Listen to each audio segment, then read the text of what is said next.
Hi! So I'm coming to give you a quick Christmas book haul. I got about 25 books for Christmas, although a few of them are a part of a larger series, and so I'll probably just talk about the first one.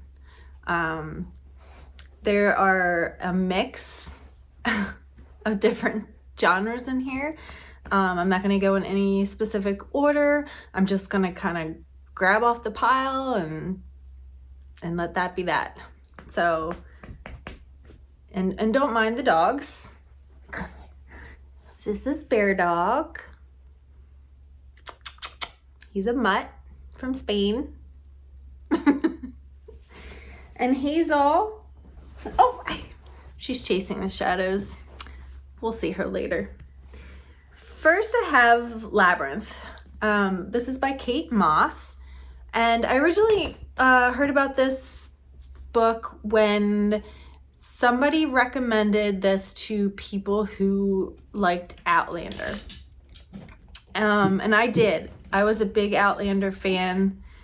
Bear Doggy, no. When, the first few books. I think I read 3 or 4. Anyway, so this is kind of historical fiction. I believe there's some romance. And it's a larger series, and I actually received the first 3. So we have Labyrinth. I'm not sure which one is which here, like which order they go in. But there's Sepulchre, that's how you say it, and Citadel. And they are chunky.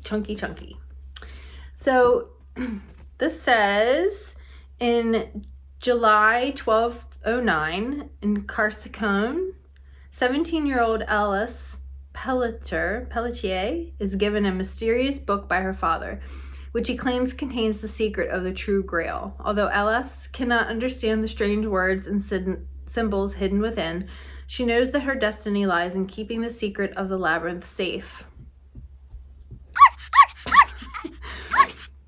July 2005, archaeologist Alice Tanner discovers 2 skeletons in a forgotten cave in the French Pyrenees. Puzzled by the labyrinth symbol carved into the rock, she realizes she has disturbed something that was meant to remain buried. Soon, a link to a shocking secret and her own past is revealed. So actually, I'm really excited about this. I haven't read a historical fiction novel in a while, so it'll be good to get back into that genre.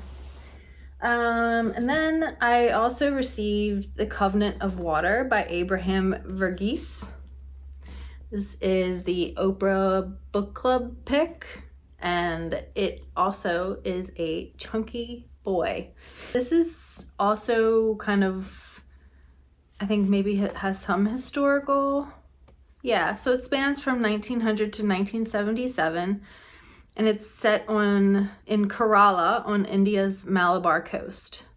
It follows 3 generations of a family that suffers a peculiar affliction. In every generation, at least one person dies by drowning. And in Kerala, water is everywhere. So this is, literary fiction. It's supposed to be a hymn to progress in medicine and to human understanding, a humbling testament to the hardships undergone by past generations for the sake of those alive today. So I'm excited to get to this one. It looks to be, over 700 pages. Yeah, so there's that. And then I also received, so 2 books actually don't have here with me. They're in the other room. One of them in the other room is Crime and Punishment. And then I also have War and Peace. So one of my goals for this year in my reading is to get back into reading some classics. Probably only maybe 1 or 2 a year, especially if they're big chunkers like these 2 are. So I've already started Crime and Punishment, not very far, excuse me. And I may do like a little reading vlog as I make my way through it. So that's that. Then we have We Are the Dead by Mike Shackle. This is a pretty well talked about series on BookTube. And Bookstagram.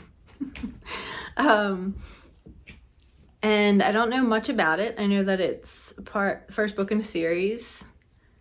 It says the war is over, the enemy won.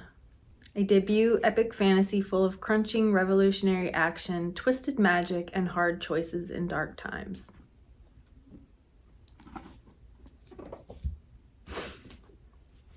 Then we have Legion by William Peter Blatty. So last year or 2 years ago, I read The Exorcist, finally.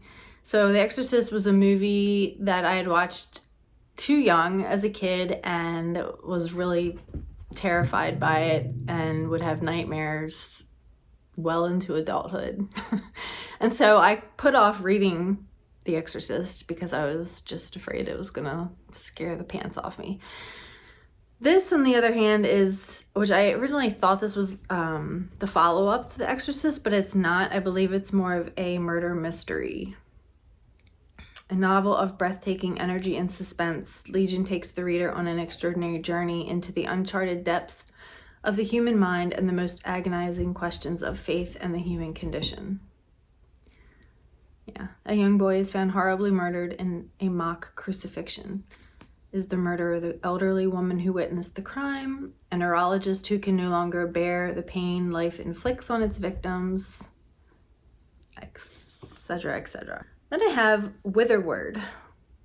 Welcome to a London Not Like Our Own. This is by Hannah Mathewson. It's a really pretty cover. This says, welcome to Witherward, to a London that is not quite like our own. Here it's summertime in February. The underground is a cavern of wonders and magic fills the streets. But this London is a city divided, split between 6 rival magical factions, each with their own extraordinary talents. And the alpha of changelings, Gideon Ravenswood, has gone rogue, threatening the fragile accords that hold the city together. She's crazy. Then I have The Magician Apprentice. This is by Raymond E. Feist. I've heard a lot about Raymond E. Feist. He's a pretty well-known fantasy author. I have not read anything by him yet. This says, a classic fantasy literature that no true fan should be without opens this tale of magic, might, and adventure. And then another one, this one with Raymond E. Feist and Janny Wirtz, Daughter of the Empire.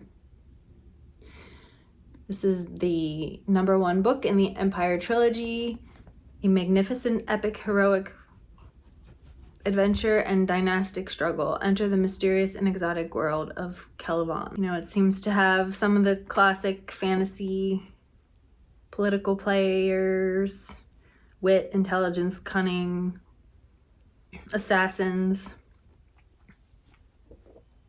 and a survival story.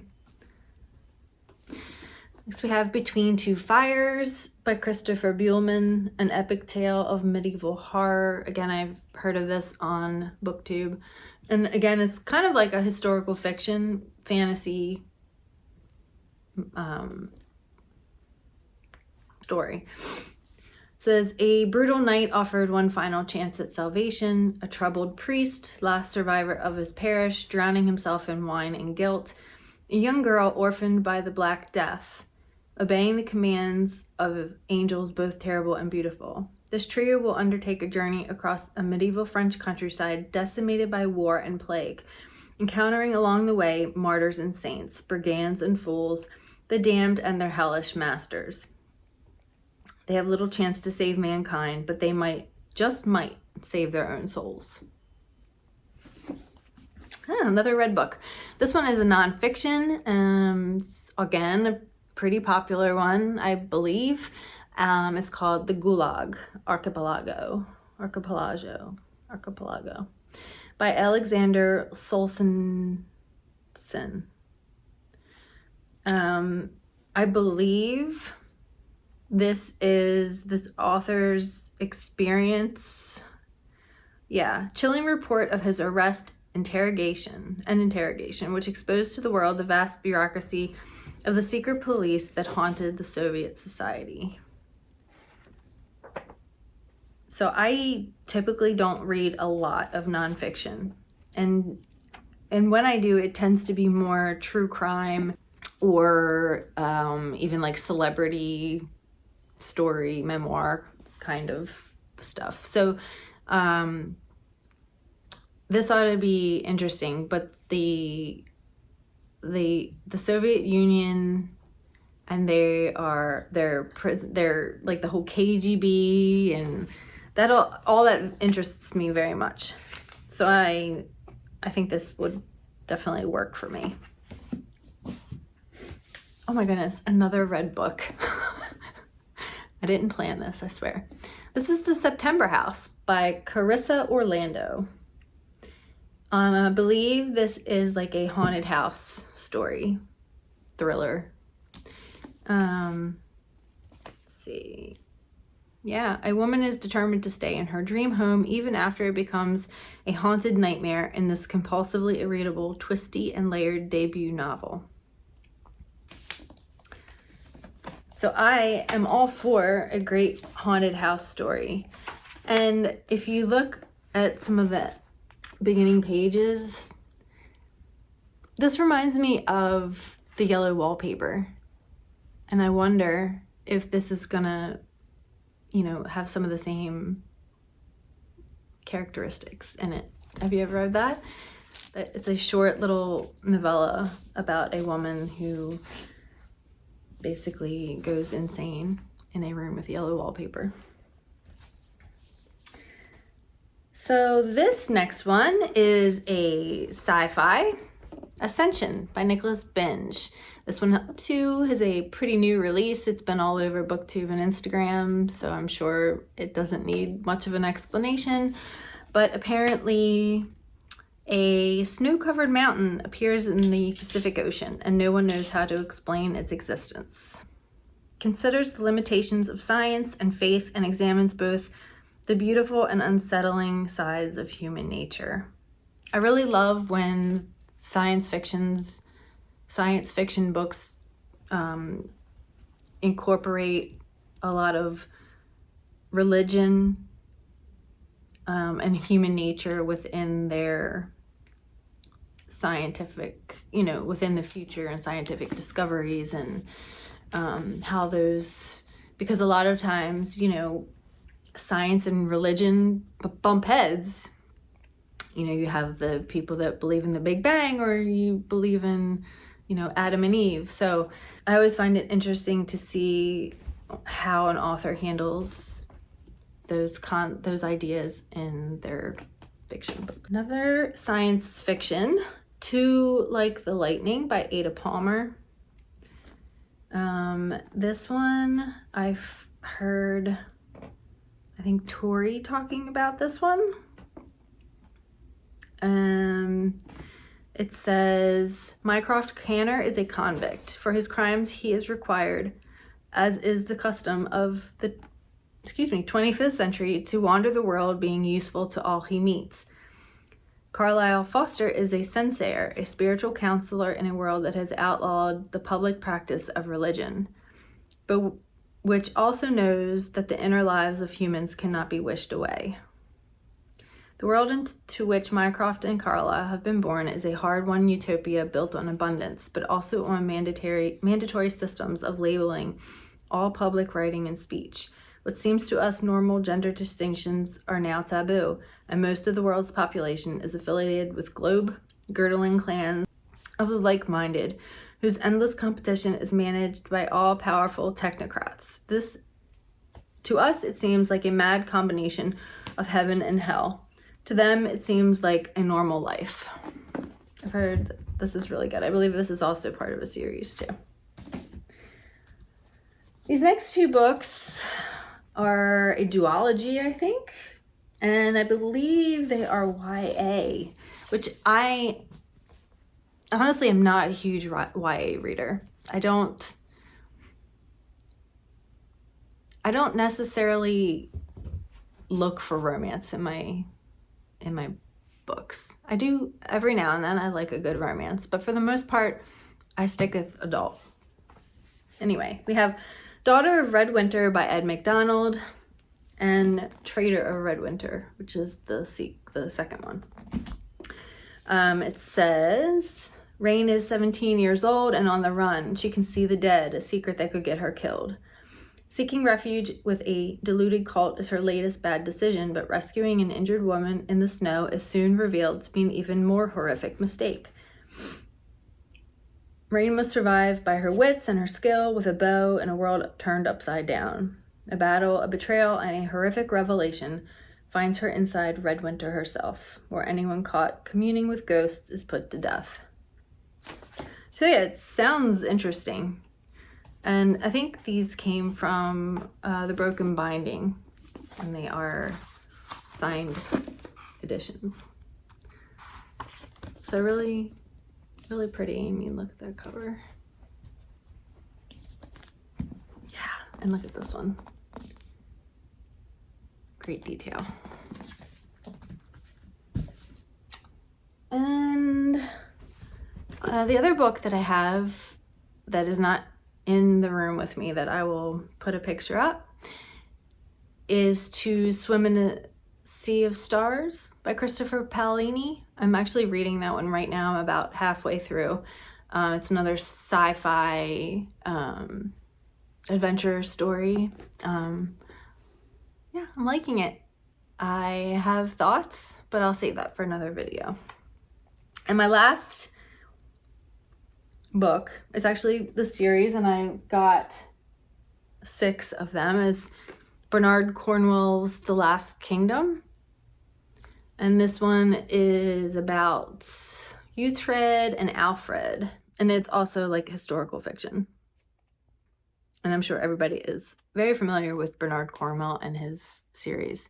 So I got all 6 of these. So I doubt that I will get to all these this year. This series, I mean. The books that I received in this Christmas book haul, I hope to at least read, you know, a good amount of them this year, although I do have a ridiculous TBR. This whole entire bookshelf, and it goes way up there, is full of books that I have not read, and I have piles over there. I have many, but there are a few that are higher priority on my list, and so I will see what a dent I can put in this pile. So yeah, that's it. That wraps it up. That's all the books I received for Christmas. I hope that you liked the video, and if you did, give me a like. And if you want to see more, hit the subscribe button. See you later.